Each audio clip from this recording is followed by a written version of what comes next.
Good afternoon, everybody. My name is Bowinn, Minister of Emergency Management and Climate Readiness. Honored to be joining you here today from the territories of the Musqueam, the Squamish, and the Tsleil-Waututh peoples. Yesterday, Premier Eby, Minister Ralston, and I had an opportunity to meet with emergency personnel, leadership, firefighters, and volunteers in Tecumseh, Secwepemc, Kelowna, West Kelowna, and I stand with a deep and heavy heart, deeply aware of the pain and hardship that so many people are facing in this region. Homes that held cherished memories, treasured possessions, and a sense of security have been lost. Others are still waiting for news. I understand that no words can truly encapsulate the emotions that many of you are feeling. People are in shock and disbelief and are enduring an overwhelming sense of grief and loss. The stories are devastating, but also show the strength of British Columbians.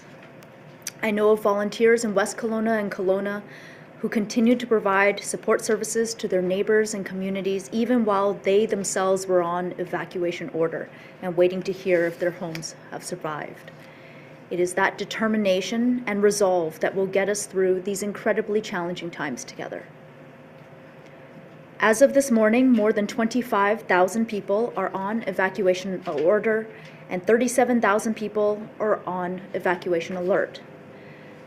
That is 25,000 people who have been forced out of their home due to wildfire and 37,000 more people who must be prepared to leave their homes at a moment's notice.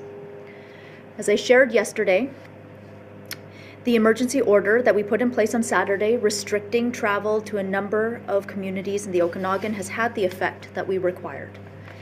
Thousands of hotel rooms were made available for people who were forced from their homes, as well as the many firefighters and emergency crews that required housing. I want to express my deepest gratitude to everyone who canceled their plans to travel, as well as to our partners in the tourism industry for their support and for their understanding. Because the desired effect has been achieved, we have lifted travel restrictions for the purposes of staying in temporary accommodation in Kelowna, Kamloops, Oliver, Osoyoos, Penticton, and Vernon effective today. However, the order does remain in West Kelowna. Working with our local government and First Nation partners, we continue to place people into the accommodations that are now available, and we are also block booking additional available rooms in the event that they are needed. I know that many communities in the interior are looking forward to welcoming responsibly recreating tourists again. But I ask that the traveling public continue to be thoughtful about where they go. In addition to West Kelowna, some heavily impacted communities like Lake Country and the Shuswap are indicating that now is not the time to visit them. Please respect their wishes. Know before you go and be prepared. Have emergency provisions with you and monitor information on the BC Wildfire Service website, Emergency Info BC, and Drive BC. There is a tremendous effort underway to ensure that everyone who needs emergency support services has access to them, given the extremely large number of evacuees. I want to deeply thank our local partners, local governments, regional districts, and First Nations for the role that they play in managing the on-the-ground operations of these reception centers. At the same time, I know that some people have had to endure wait times at reception centers. These are some of the most stressful moments of a people's life, and having to wait at reception centers or wait for help adds to that stress. I want to recognize people's frustration and thank them for their patience as volunteers diligently navigate through this monumental task. We continue to take action, working with the local governments to speed up processing times and get to everyone, including by engaging the Service BC call center to provide support and initiating immediate transfer of evacuees from the queue into suitable lodging. The more than 10,000 people registered for emergency support services in relation to the McDougall Creek fire alone, either through a reception center or through our online system, are being supported by 13 in-person and virtual reception centers around the province. And as of this morning, everyone in our system in Lake Country, West Kelowna, Kelowna, West Bank, and West Bank First Nation has been contacted one way or another. Accommodation in hotels is available, so if someone out there is having difficulty getting through and still needs accommodation, please call 1-800-387-4258. Our service providers are working around the clock to ensure that everyone has access to the support that they need. And I urge everyone in fire-affected areas to proactively pre-register with emergency support services online at ess.gov.bc.ca.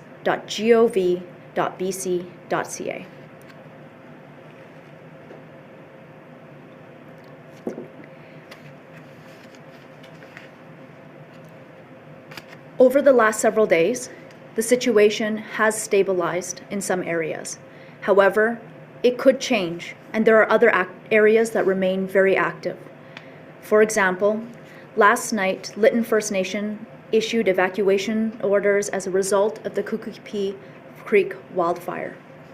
I want to acknowledge the stress that causes for a community, especially a community like Lytton First Nation, who has already been through so much.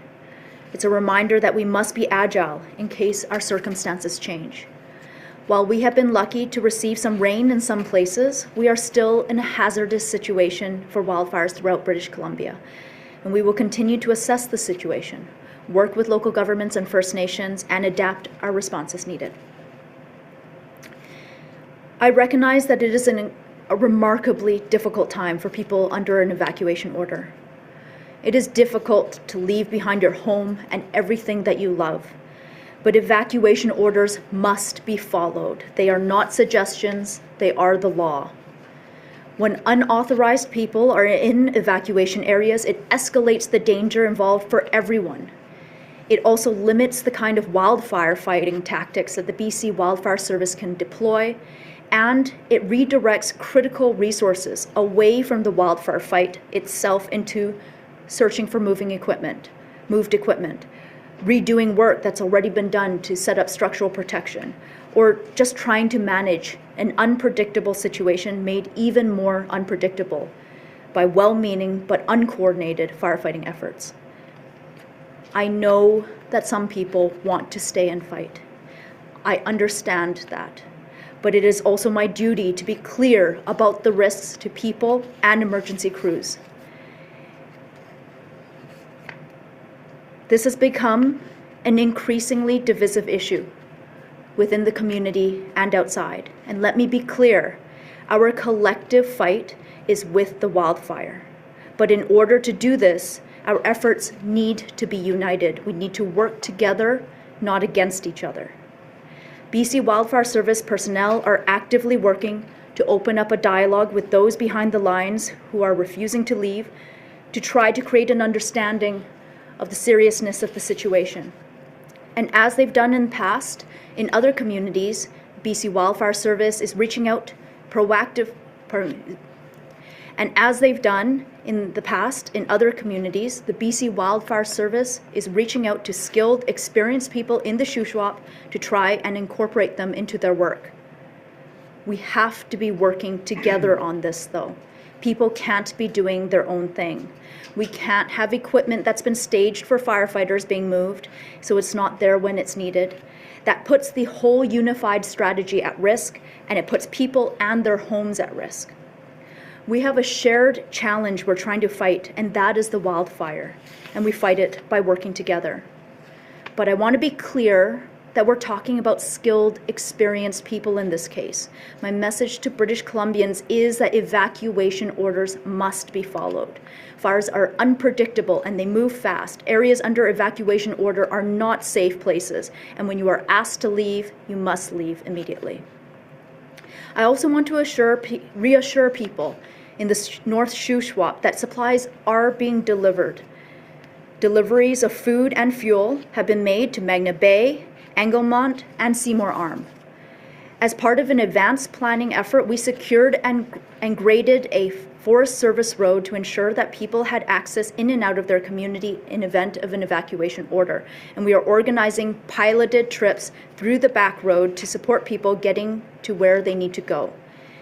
And waterways are also being used when they are safe to do so in coordination with emergency management personnel. Right now, a lot of British Columbians have been asking how they can help.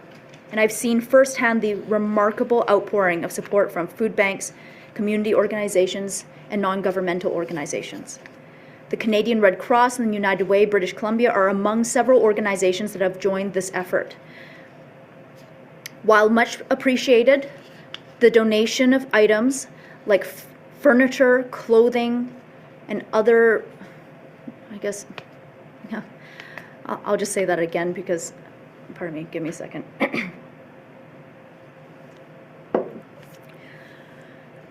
Been talking a lot over the last few days. Thank you for your patience.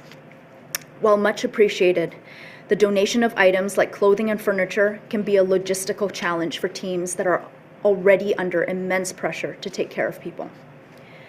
If you would like to help, I'm asking you to make a monetary donation to trusted organizations such as the United Way of British Columbia, Canadian Red Cross, BC SPCA, or Food Banks BC. I want to thank you again to everyone who canceled their plans over the last several days. Your help made a monumental difference in our ability to ensure that people who were evacuated and emergency responders had a place to stay. I also want to give a huge thank you to all search and rescue volunteers who have been assisting with evacuations. We are all in this together. We will continue to get through this together. Continue to please stay calm, be alert, and be prepared. Thank you so much. I'd like to turn it over to Minister Elsman.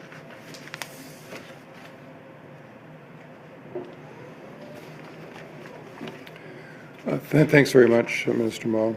Good afternoon. I'm Bruce Ralston, Minister of Forests. I'm honored to be here on the territory of the Musqueam, Squamish, and Tsleil-Waututh people. As Minister Mall, you heard her describe, yesterday was an emotionally moving day. It was an opportunity to see firsthand the devastation that has impacted people and communities, as well as the landscape. I also want to acknowledge I'm very well aware that this has been people's reality for the last week, that everyone impacted with this 24/7, and what we witnessed is merely a snapshot of what life has been for people and families for some time. In speaking with people at evacuation centers, their stories were harrowing, but also inspiring. I spoke with a man who has a tourism business that involves taking people out on boats on the lake. His business is in abeyance at the moment, but he was there as a volunteer in the Kelowna Emergency Response Center trying to help out, notwithstanding his own personal troubles. And I also chatted with the fire chief of West Kelowna, who has recounted his story, but in a very modest and I would say almost stereotypical Canadian way. He said really it was all about the other people, the 4 or 5 people that supported him and worked with him, and discounted any claim to being a hero, and I thought that was particularly inspiring. So we also met with emergency personnel, leadership, firefighters, and volunteers to thank them for their incredible ongoing efforts. Let me offer my thanks as well, my sincere gratitude and appreciation to everyone who has worked so diligently, such long hours to help keep people safe, and express once again my support for the remarkable work that everyone at the BC Wildfire Service is doing. And that's the full team, those in the field, but also those in the centers who support those in the field. They work the same hours and every bit as hard, along with Indigenous firefighters, contractors, and municipal firefighters. I think we can all understand and appreciate just how dangerous and demanding firefighting is, and we understand the sacrifices you're making. We're confident that you're giving it everything you've got. And I'm also so relieved and thankful to hear that, as of yet, no lives have been reported lost in the Central Okanagan fires. Protecting people is always our first priority. There are currently 376 wildfires burning across British Columbia. 14 of those are fires of note. We continue to keep our fire resourcing as high as possible in those affected areas, and I have been meeting with people to talk our way through the response on the ground.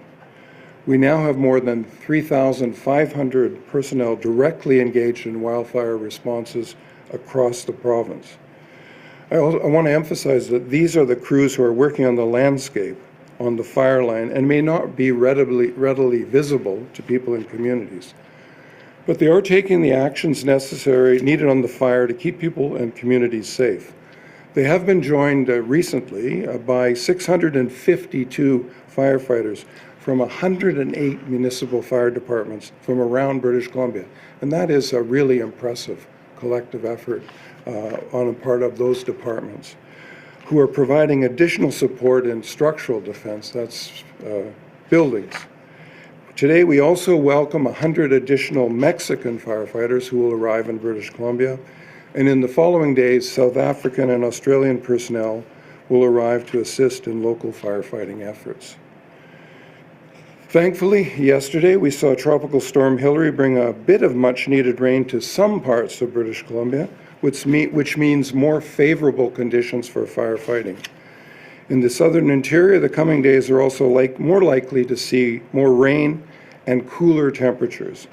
While it's not as much as rain as we want, I know that our crews in these areas are preparing to take advantage of every bit of rain we can.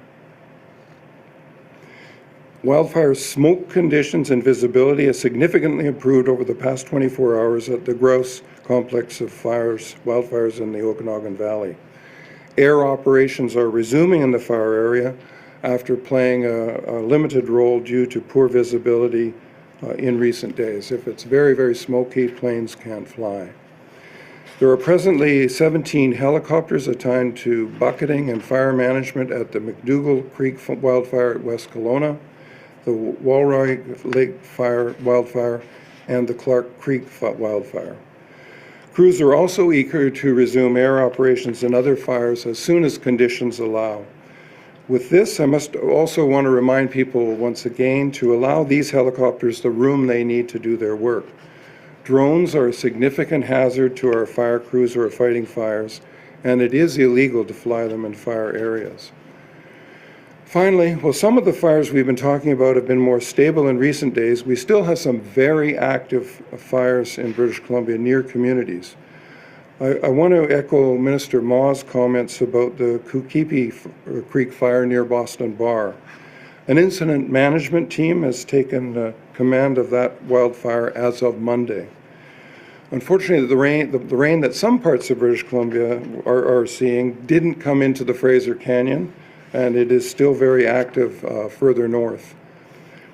Crews continue to work hard to protect vital infrastructure, including transmission lines, railways, and Highway 1, along with working to limit growth on the south and eastern portions of the fire. So while the shift in weather will hopefully give our wildfire fighters and firefighters in the southern interior a bit of a reprieve, we still ask everyone throughout British Columbia to remain prepared.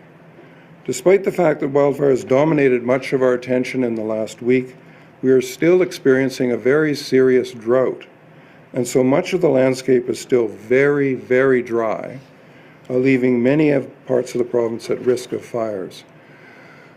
I'm also urging everyone to continue to check on road closures from on the Drive BC app and report wildfires using the BC Wildfire Service or by calling star 5555 from a cell phone. This information that you provide may be critical to BC Wildfire Service operations. Your response in reporting a fire may be the first indication that the service has of the fire, and we're able to respond just that much faster because you have taken the effort to report it. So thank you when you do that. Thank you. I'll now turn it back to Minister Moe.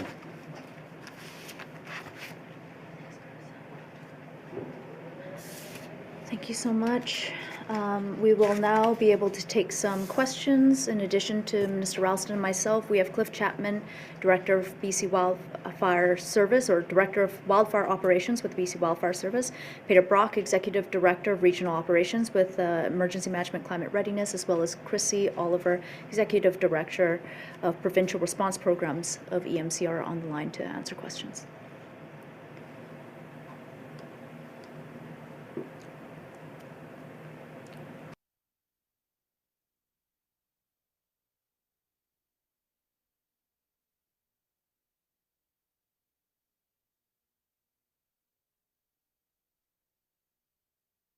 Executive Director of Regional Operations with Emergency Management Climate Readiness, as well as Chrissy Oliver, Executive Director of Provincial Response Programs of EMCR, on the line to answer questions.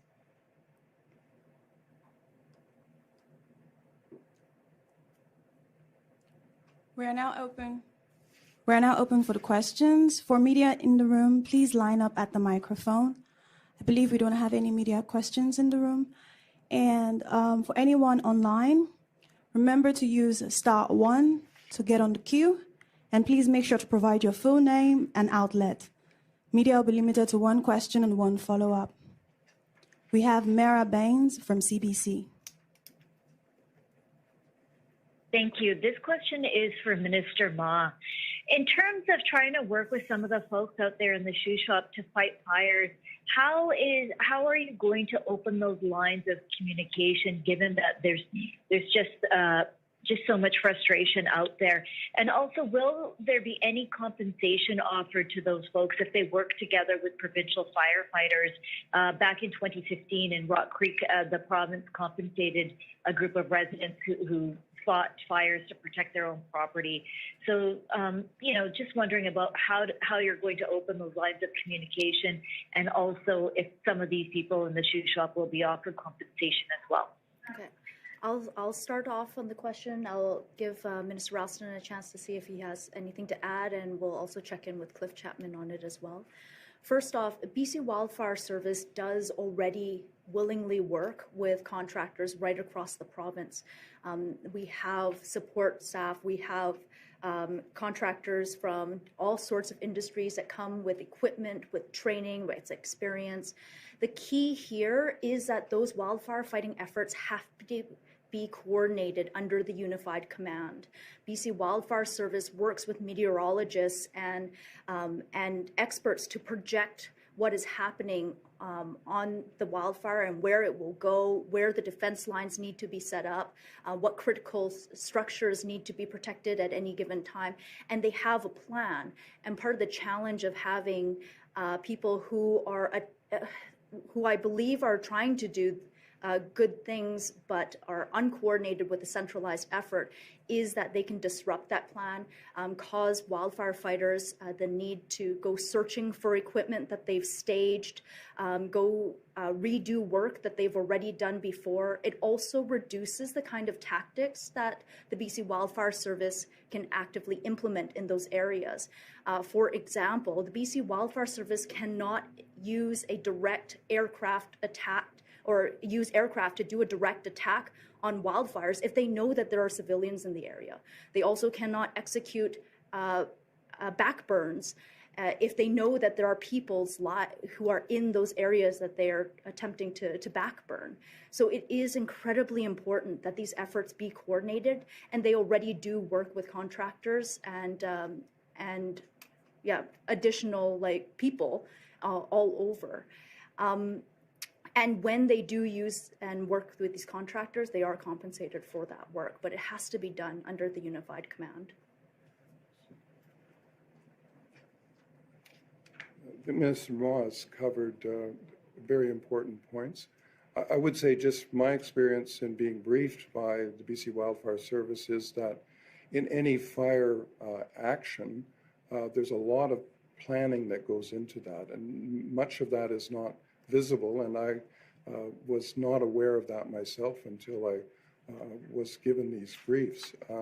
So pre-planning is very important, and in order to be sure that civilians are not impacted, they need to be out of the area. So BC Wildfire Service works proactively to reach out to people with skills, with equipment to join the effort, but it's very important that that be part of a unified team approach in order that the firefighting can be the most effective it should be and will be. So that effort is really important. I don't know, Cliff may, as the Director of Operations, may have some further comments.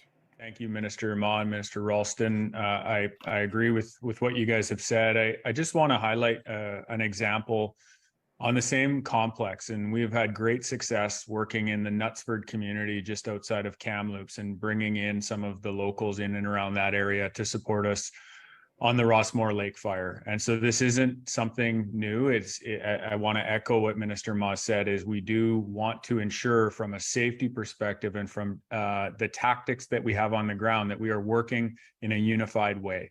And so those are the conversations that we started last night. We're going to continue today to see if we can come to an understanding of what that's going to look like to work together to try to protect the areas in the North Shuswap and beyond as that fire continues to move forward. So we are interested in this conversation of working together.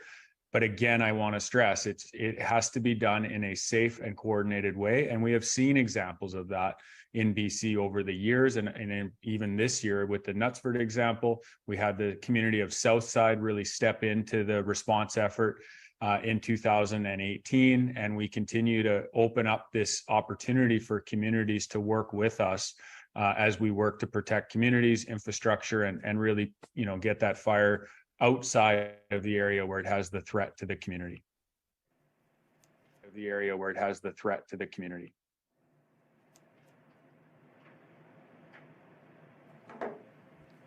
Next question. Do you have a follow-up? Yes, I do.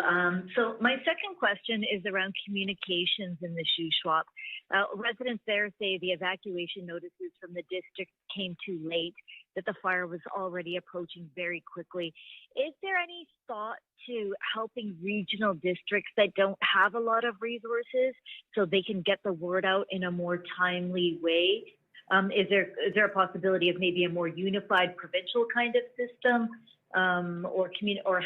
or helping smaller regional districts with communications during a time that they're under wildfire threat? Yeah, absolutely. EMCR and BC Wildfire Service, all of our emergency management partners, we work very closely with the local government to support them in all of their needs, including communication needs as well. For instance, local governments, regional districts, and First Nations can request that a broadcast intrusive alert be sent out on their behalf. So that's the BI alerts are the ones that get sent directly to your cell phones, to the radio, to television. That being said, every community is different, and in many of these remote areas, cell phone reception is spotty. It is something, obviously, that our government is working on with our connectivity work to try to connect all of BC with high-speed internet and cell phone service and so forth, but that work is incomplete. And so there are some areas where connection is spotty and a BI intrusive alert might not be the best way. And in those cases where action has to be taken very quickly in terms of evacuations, RCMP, search and rescue volunteers, and other responders will physically go door to door to evacuate people. With that, maybe I'm just going to check to see if Cliff or Peter have anything else that they wanted to offer on that.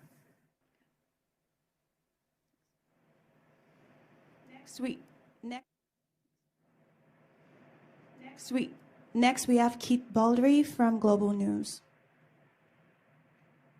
Very much. I think it's a question for Minister Ralston. The 2003 post-wildfire review report, I think it was by George Abbott, after the Kelowna wildfires about 20 years ago, highlighted thousands of square kilometers that needed wildfire fuel clearing before the season began. But experts say only a small percentage of that has been done over the years.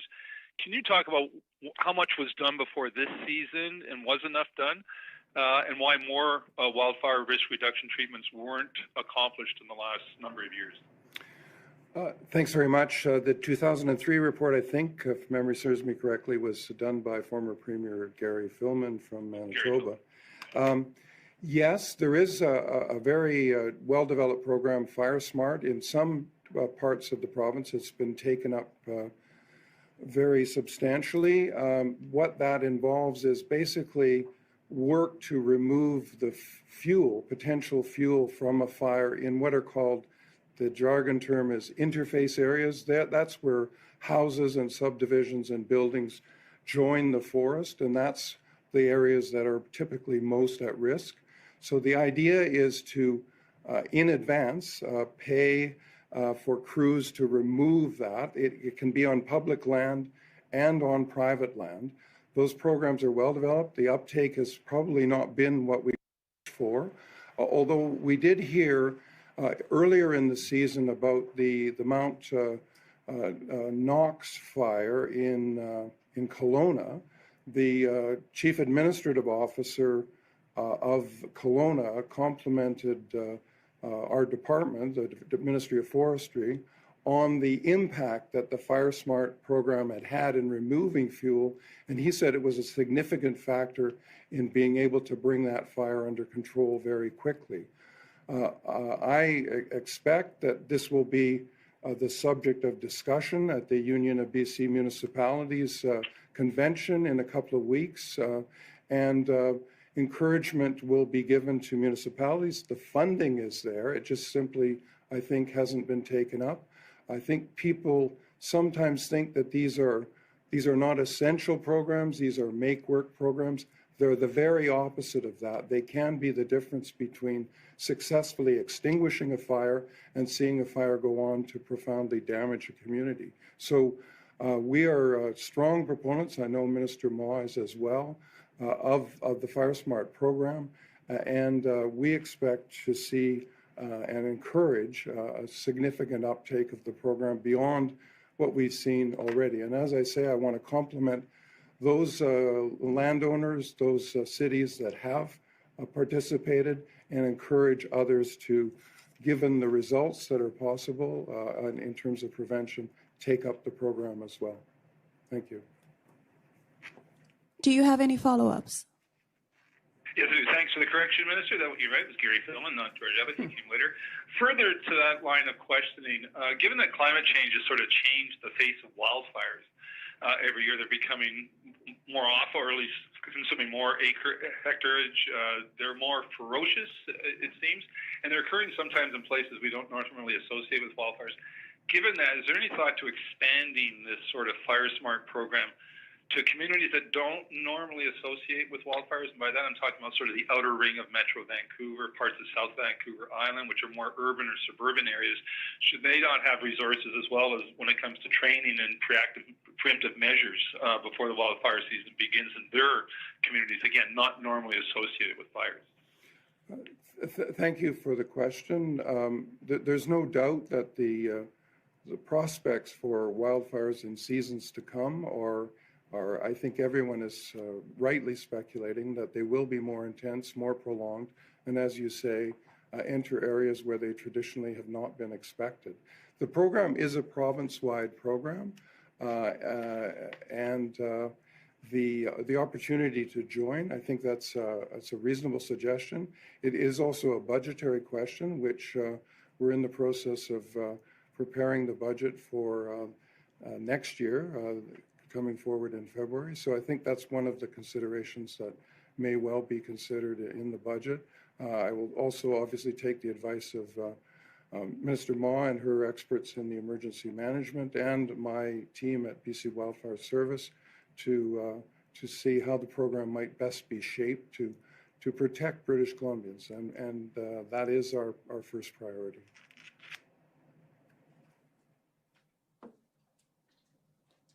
Next question will be from Dirk Meissner from Canadian Press. Hi, I think this question's for Cliff Chapman, and I'm wondering if the firefighters are at all impacted by criticisms people have of some of the tactics you've used to fight the fires, and also if at all some of these conspiracy theories of how people how these fires started, if that at all impacted firefighters. Go ahead, Cliff. I suppose I would say that that question really hits me, and I think our organization in a big way. The easiest way I can answer that is absolutely it has an impact on our firefighters on the ground. As ministers have discussed, our people are provincial in nature. They don't live in these areas. Some of them do, but we bring them from all over the province. They have families. They have their own homes. They have their own, in some cases, they have also been under evacuation and evacuation alerts and orders. And so when they see and they turn on their phones at the end of a 14-hour shift and they see negative media and or negative social media posts about what they had done that day or what they have been doing for the course of the last 3 months, it has a profound impact on them. And we continue to work with our own organization around, making sure they have the supports that they need, obviously from this standpoint, but also just from the impacts of seeing the devastating nature of these wildfires this year. Our organization in the past, probably 7 years ago and beyond, we were mostly in the backcountry of BC.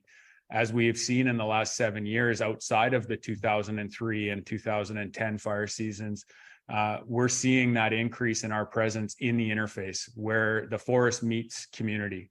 And we are doing everything that we can to try to protect those homes. We are doing everything that we can to try to make sure that people can get home as fast as they can. And so it has a big impact on our staff. And again, I do want to say the messaging to our staff at our fire camps, the messages we receive here in Kamloops at our headquarters have actually, for the most part, have actually been overwhelmingly positive. And I want to say that also has a profound impact on our humans that are out there 16 hours a day, 14 days at a time with little rest in between and then doing it again.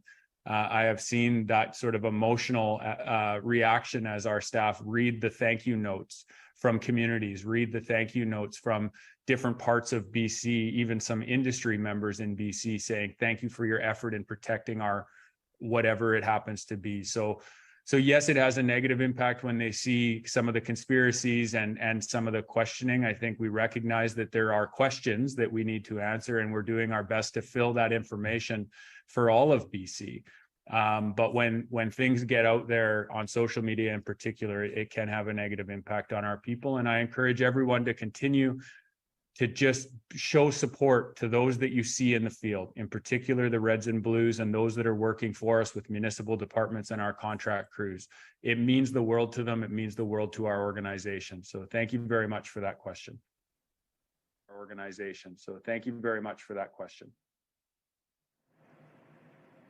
Do you have a follow-up? Sure. I think this one's for Minister Ma. I'm wondering if she or the government has any reaction to the statement put out yesterday by the BC United Caucus that the government is holding up getting supplies into the North Shuswap area.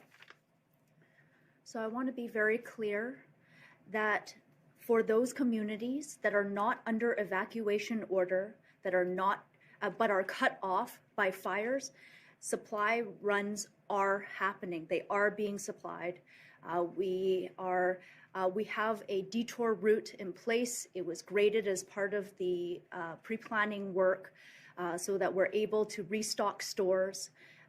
Piloted convoys are being arranged as well when they're safe, to allow members of the community to go out to get prescription filled and other specific needs met.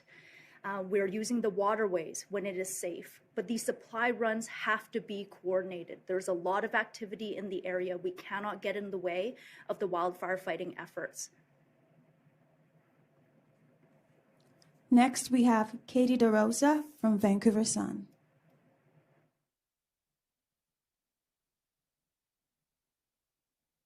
Hi there. I'm just wondering, does the tensions around individuals in the shoe shop saying, that they're not seeing the resources that they thought they should, is this a larger issue of more resources that are needed in BC? We have been relying on the military and other countries as well. So there's consideration. There have been calls for a national FEMA type agency that could have highly trained individuals that could swoop in where they are needed. So do we need more resources to fight fires as they get worse in the future? So certainly, our province has been incredibly grateful for the out-of-province and international support that we have been receiving throughout the wildfire season. And we do have international resources here. We have been working with the federal government to have the Canadian Armed Forces sent back to British Columbia to bolster those resources. We know that there is a need to surge up on firefighting resources at the peak, and in turn, we support other jurisdictions when they require more firefighting resources, when we're able to provide them as well. So there is a lot of coordination and collaboration happening, and you're right, we are currently using more firefighting resources than we would have on our own, and that's why those international partnerships are so significant. But on the Shuswap region itself, significant resources have been deployed there. And I think I'll probably turn it over to Cliff to speak a little bit more to the kind of resources that we have there, but I want to acknowledge that wildfire fighting isn't always as visible as fighting a structural fire. Oftentimes we have resources in the bush, or they're preparing, or they're staging equipment.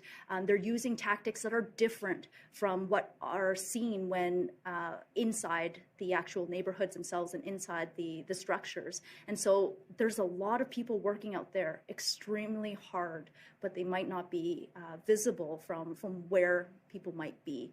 So maybe, Cliff, you can elaborate on that and probably say what I said more articulately, quite frankly. I think you actually, you hit it really well in terms of where our staff are located, right? I think if you think about the Adams Lake fire itself, it's 40,000 hectares. It has a significant perimeter on it that we are actively using heavy equipment and our ground resources so that that fire doesn't make another run as it has in the last, as we saw last week on Thursday and Friday. Trying to secure the control lines on a 40,000 hectare fire takes a significant person power, both heavy equipment and ground resources. I assure you, our resources are out there. They are out there every day. They are out there for every hour of the day and night, continuing to push in guard, continuing to work to try to secure the flanks or the perimeter of that fire. So you may not see them all the time, or you may not see hundreds of them congregated within one certain area, but they are out there. It's worth noting on the Adams Lake complex, there are almost 600 resources that have come to the Adams Lake complex that are actively engaged on the fires in that complex. So we do have a significant resource front on that fire. I think in terms of additional resourcing, you know, this year in BC was really one of the first times that we ordered resources from our agencies across Canada and the world before we saw the need to have them in BC. So we put in our request. This is way back into May and June. And really, we haven't stopped asking for additional resources, sort of just to continue to supplement what we're losing. If we lose 200, trying to replace those 200. And so doing that in preparedness rather than waiting for a response has allowed us to have more resources in BC than we would have normally had, and the ability to surge to some of these fires. But again, I just want to stress, when you have a 40,000 hectare fire, which is only one of a half dozen fires that are 10 to 30, pushing 40,000 hectares, there is a lot of perimeter out there that we are actively working to put guards around and trying to secure that perimeter so that we can start to see the lifting of evacuation orders and alerts and start to get people home. So we are active, and we are active 24/7. 24/7. Next, we have Rob Buffum from CTV Vancouver Island. Oh, hi. Thanks for taking my question, and it's for Minister Ma. I'm just wondering, we've heard about these long waits and lineups of evacuees at the center, especially in the first days after this all started. What could or should have been done to address that issue so the lineups weren't as big? Yeah, so first off, I want to acknowledge the Herculean efforts of the local authorities that we partner with to deliver emergency support services. The center in West Kelowna is operated by the Central Okanagan Regional District, and we've been incredibly grateful for all of their efforts and the efforts of their volunteers. That being said, they are processing an enormous number of evacuees, a number that we don't normally get the kind of numbers that we saw over the last several days, over 30,000 on order within a matter of 24 hours. And so we were able to work closely with them to try to improve processes on the fly, open up evacuation centers in other areas of the region, and supplement them through the provision of virtual supports from other evacuation centers across the province. Working with them to understand where the challenges were in processing, we engaged Service BC's call center to supplement all the efforts of the volunteers and the staff on the ground. We were able to call through 10,000 people registered in the Evacuee Registration and Assistance Program who are currently being supported by 13 evacuation centers, both in person and virtually across the province. We've been fast-tracking processes behind the scenes, and we're working closely with Central Okanagan Regional District right now to expand the physical space that they have there. I will say that with the changing climate, what we are seeing is that the extreme weather events are happening more and more frequently, and they're happening right around the year.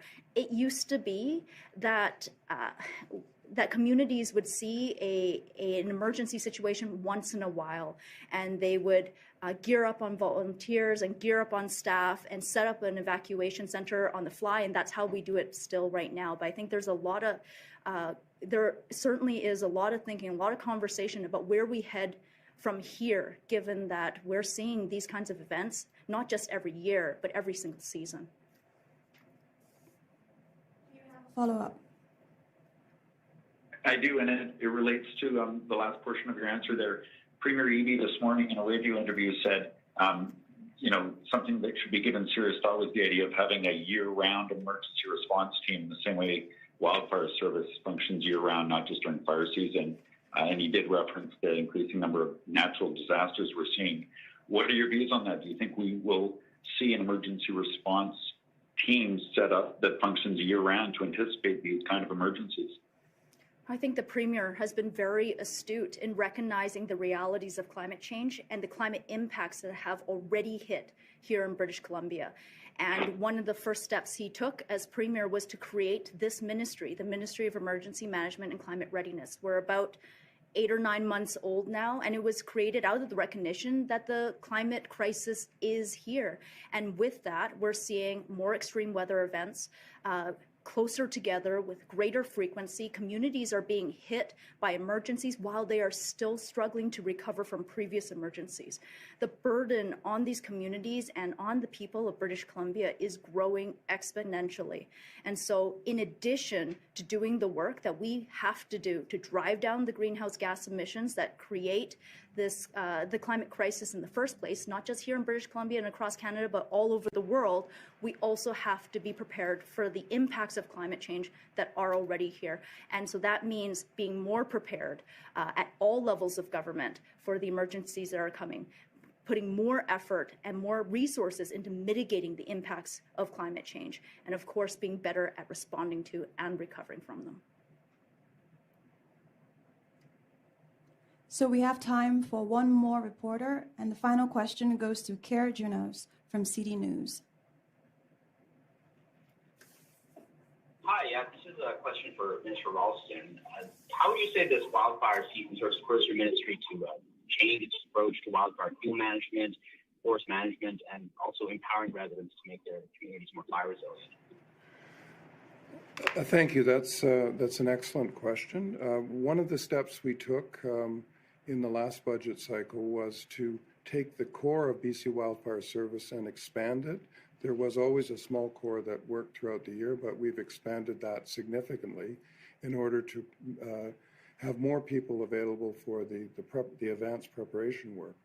But what I think some commentators have pointed out, and I think this is a fair insight, is that the work on fire prevention is sometimes much smaller than the work on the firefighting. And so in conjunction with Minister Ma's new ministry, which has as its mandate dealing with the response to climate change, we will be continuing to develop programs that are focused on prevention in advance of fires. So, for example, one of the areas where people have begun to express some interest, and there'll be some change, will be in the building code. How do we make buildings more resilient to the prospect of fire?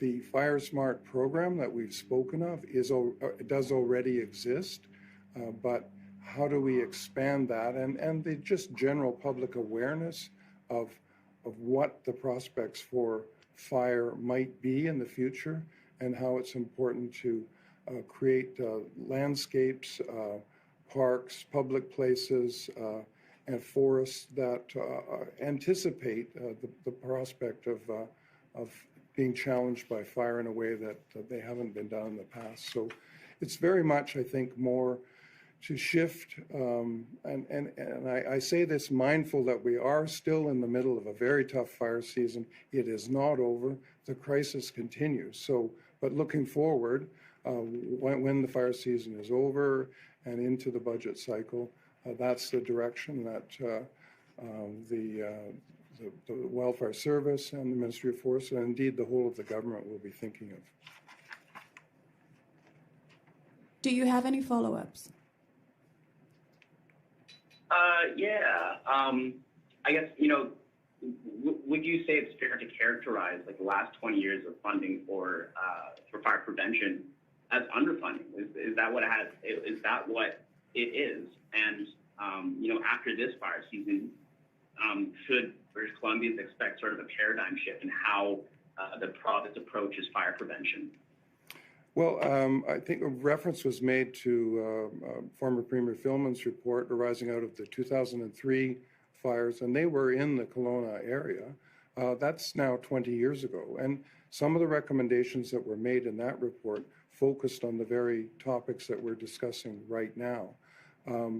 Similarly, there was another report done by former Cabinet Minister George Abbott and Chief Chapman in 2018 that similarly talked about the need to develop a broader ethic and understanding of what's required for fire prevention in the future. So the public debate has been there. I think sometimes the challenge is execution, but I sense that municipalities and the public, particularly after this fire season, will be much more disposed to talk about these and welcome the efforts and their opportunity to participate as citizens, as volunteers, as companies, as businesses, in the work of fire prevention and general response to disasters. Because as Minister Ma has said,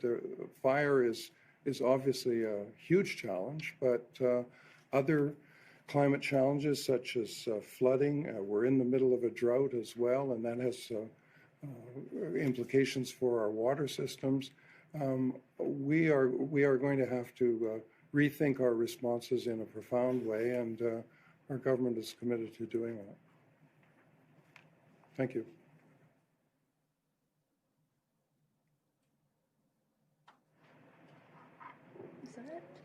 Thank you everyone for joining, and thanks to everyone for calling in. That would be all for today.